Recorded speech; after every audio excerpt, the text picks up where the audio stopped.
पालकमंत्री पदावरून महायुतीतील वाद हे आता समोर येऊ लागलेत। नाशिक आणि रायगडच्या पालकमंत्री पदाला स्थगिती देण्यात आली आहे। महाराष्ट्र सरकारकडून पालकमंत्री निवड रद्द करण्यात येते आणि नाशिकमध्ये महायुतीमध्ये रस्सीखेच पाहायला मिळते। तर रायगडमध्ये शिवसेना विरुद्ध राष्ट्रवादीमध्ये पालकमंत्री पदावरून वाद असल्यामुळे निर्णय पुढे काय होणार याकडे आता सर्वांचं लक्ष आहे।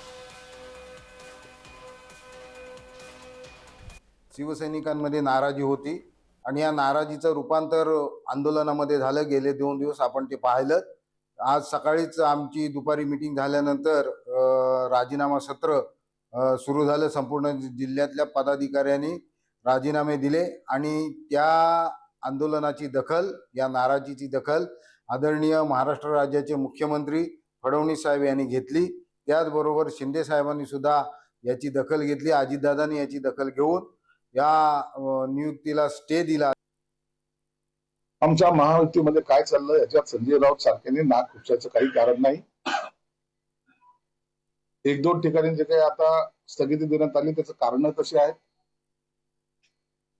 स्थानिक मंत्री किंवा तिथलच्या असलेल्या आमदारांची संख्या लक्षात घेता कुणाला दिलं पाहिजे, काय केलं पाहिजे याचा निर्णय हे वरिष्ठ लोक घेत असतात।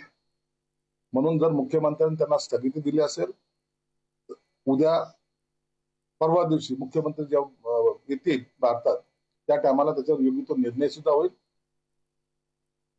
ते आपल्या सोबत काही शिवसैनिक आहेत, आपण त्यांच्याशी बातचीत करणार आहोत। एकंदरीत आदिती तटकरे यांचं नाव घोषित झाला होता, त्याच्यानंतर तुम्ही आंदोलन केलीत, आता नावाला स्थगिती भेटलेली आहे पालकमंत्र्यांच्या, काय भावना आहेत आता? रायगड जिल्ह्याच्या पालकमंत्री पदाला स्थगिती केल्यामुळे या ठिकाणी रायगड जिल्ह्यातील शिवसैनिक समाधानी आहेत। आपण पाहिलं तर रायगड जिल्ह्यात शिवसेनेचे 3 आमदार आहेत आणि राष्ट्रवादीचे 1 आमदार असून सुद्धा त्यांना पालकमंत्री पद दिल्यामुळे सर्व शिवसेना या ठिकाणी नाराज झाली होती। शिवसैनिकांनी आंदोलनाची भूमिका घेतली। आम्ही सर्व रायगड जिल्ह्यातील शाखा प्रमुख पदापासून संपर्क प्रमुख, जिल्हा प्रमुख सर्व पदाधिकारी राजीनामे दिले आणि या ठिकाणी आमच्या आंदोलनाची दखल घेत या राज्याचे मुख्यमंत्री आदरणीय देवेंद्रजी फडणवीस साहेब, उपमुख्यमंत्री आदरणीय एकनाथ शिंदे साहेब, उपमुख्यमंत्री आदरणीय अजितदादा पवार यांनी रायगड जिल्ह्याच्या पालकमंत्री पदाला स्थगिती दिली। आम्ही या निर्णयामुळे या ठिकाणी समाधानी आहोत आणि या ठिकाणी रायगड जिल्ह्याचं पालकमंत्री पद हे नामदार भरतशेठ गोगावले साहेब यांनाच मिळेल आणि ही संपूर्ण रायगड जिल्ह्यातील जनतेची मागणी आहे। आपण पाहिलं तर शिवसैनिक नाराज होतेच, मात्र रायगडचे जे 2 आमदार आहेत ते देखील नाराज झाले होते, त्यांनीही आपली भूमिका मांडली होती। आता या निर्णयाला जो आहे पालकमंत्रीचा स्थगिती भेटलेली आहे, आपल्याला काय वाटतं? आता निश्चित समाधान वाटतंय। आपण पाहिलं असेल गेले 2 दिवस जो रायगड जिल्ह्यामध्ये पदाधिकारी असो, शिवसैनिक असो, त्यांच्यामध्ये जो आक्रोश निर्माण झाला होता, त्याला काल राज्य शासनाने स्थगिती देऊन जो निर्णय दिलेला आहे त्याबद्दल शिवसैनिकांमध्ये, प्रत्येक नागरिकांमध्ये समाधान व्यक्त करण्यात येते। या निर्णयाचा कुठेतरी आता शिवसैनिकांकडून स्वागत करण्यात येत आहे। त्याचबरोबर मुख्यमंत्री आणि उपमुख्यमंत्री यांचाही आभार व्यक्त करण्यात येत आहे। अजय नाडकर, जय महाराष्ट्र, रायगड। दरम्यान पालकमंत्री पदाचा वाद पुन्हा एकदा चव्हाट्यावरती आलेला आहे। पाहुयात ग्राफिकच्या माध्यमातून।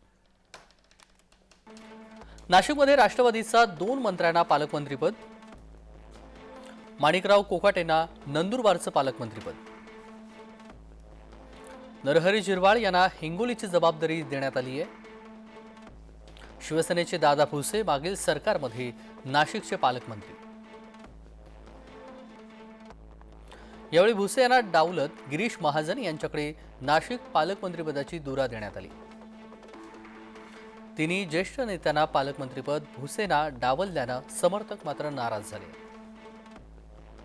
रायगडमध्ये शिवसेनेचे भरत गोगावलेंचा अनेकदा पालकमंत्रीपदावरती दावा करण्यात आला। आदिती तटकरेंना पुन्हा संधी दिल्यानं गोगावले समर्थक नाराज झाले।